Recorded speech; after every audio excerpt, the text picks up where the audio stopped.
Welcome to the Legal Freelancing channel. In our last video, we covered the fundamentals of contract drafting. If you are new to the channel, I have linked that video in the description. Be sure to check it out for a solid foundation.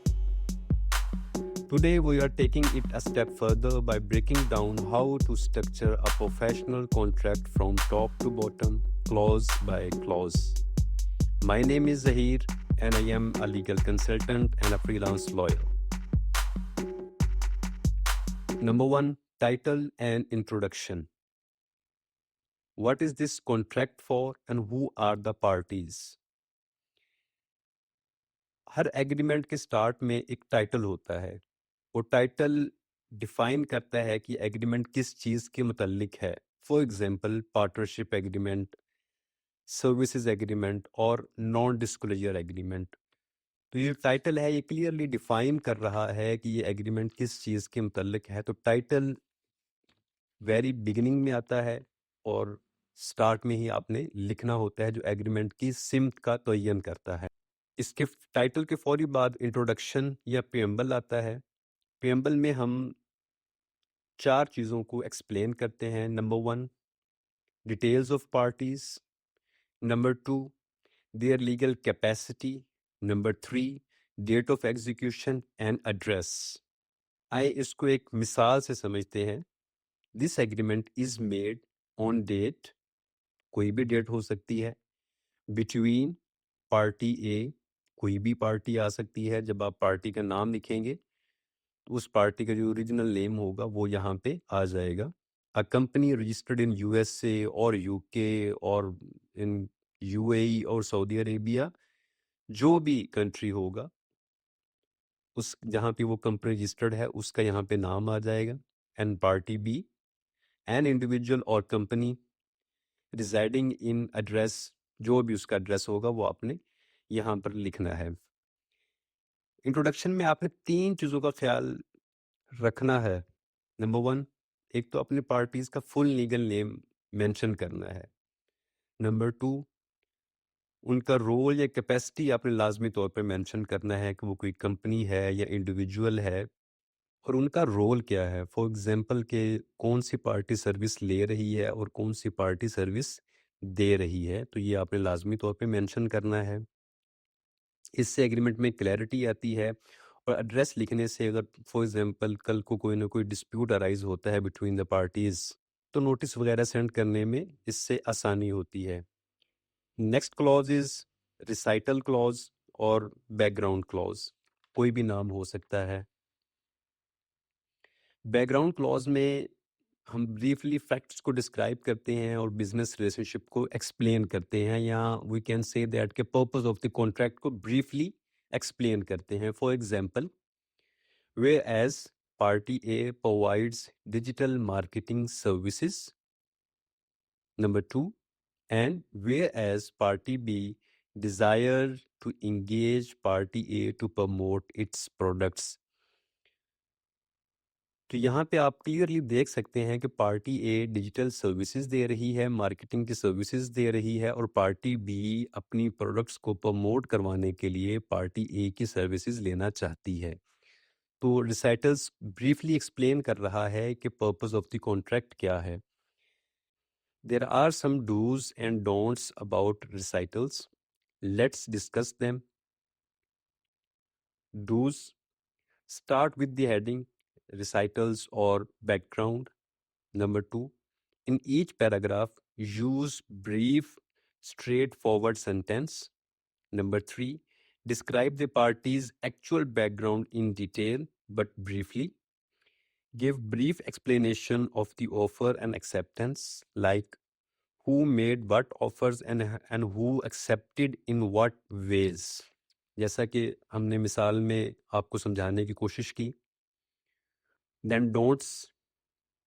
A paragraph shouldn't contain too much information. आपने सारी की सारी information रिसाइटल्स में नहीं mention करनी है. Briefly इसको explain करना है. सिर्फ और सिर्फ पर्पस ऑफ द कॉन्ट्रैक्ट और रिलेशनशिप बिटवीन द पार्टीज समझ आए, इस हद तक आपने रिसाइटल्स में मेंशन करना है. Then A duty, obligations, conditions, warranty should not be present in recitals. तो यहाँ से हम ये कंक्लूड कर सकते हैं कि रिसाइटल्स में हमने सिर्फ रिलेशनशिप ऑफ द पार्टीज को ब्रीफली एक्सप्लेन करना है और इसके अलावा पर्पस ऑफ द कॉन्ट्रैक्ट को ब्रीफली एक्सप्लेन करना है। बाकी जितनी भी कंडीशंस, पेमेंट टर्म्स, वारंटीज या ऑब्लिगेशंस होंगी वो हमने बॉडी ऑफ द एग्रीमेंट के अंदर डिस्कस करनी है। So let's move to our third clause, definition. वैसे तो आपने कॉन्ट्रैक्ट को बहुत सिंपल लैंग्वेज में ड्राफ्ट करना होता है, लेकिन अगर आप कहीं पे टेक्निकल टर्म या कोई लीगल टर्म या कोई लीगल जार्गन यूज़ करते हैं तो इस सेक्शन में आपने उसकी डेफिनेशन को मेंशन करना है। ये सेक्शन आपकी अपनी मर्ज़ी पे डिपेंड करता है। अगर आप इसको ऐड करना चाहते हैं तो आप ऐड कर लें, अगर आप ऐड नहीं करना चाहते तो आप ना करें। लेकिन अगर आपने कोई लीगल जार्गन, कोई लीगल टर्म या कोई टेक्निकल टर्म यूज़ की है एग्रीमेंट में, तो बेटर है कि आप उसको इस सेक्शन में डिफाइन कर दें ताकि कल को किसी भी तरह की कोई एम्बिग्युइटी कॉन्ट्रैक्ट में अराइज ना हो। Number 4, term and termination. How long will this contract last? How can it and? तो ये दो पर्पस होते हैं टर्म एंड टर्मिनेशन क्लॉज के। Let's understand it by example. This agreement shall commence on the effective date and shall remain in force for months unless terminated by either party with or without cause or reason by providing 30 days prior written notice to the other party or as otherwise provided in this agreement. तो ये agreement उस date से effective हो जाएगा जिस date से agreement के ऊपर सिग्नेचर करेंगी दोनों पार्टीज, और जो डेट एग्रीमेंट के इंट्रोडक्टरी पार्ट के ऊपर मेंशन होगी या सिग्नेचर पार्ट के ऊपर मेंशन होगी, तो उस डेट से ये एग्रीमेंट इफेक्टिव हो जाएगा and shall remain in force for months, और ये जारी रहेगा उस वक्त तक जब तक कि कोई एक पार्टी विद रीज़न और विदाउट रीज़न, अब रीज़न कोई भी हो सकती है, फॉर एग्जांपल कि कोई भी एक पार्टी एग्रीमेंट की किसी टर्म को वायलेट कर रही है या एक पार्टी एग्रीमेंट को अब ख़त्म करना चाहती है क्योंकि उसको कोई बेटर ऑप्शन मिल गई है, तो वो विद और विदाउट रीज़न और कॉज वो इस एग्रीमेंट को टर्मिनेट कर सकती है।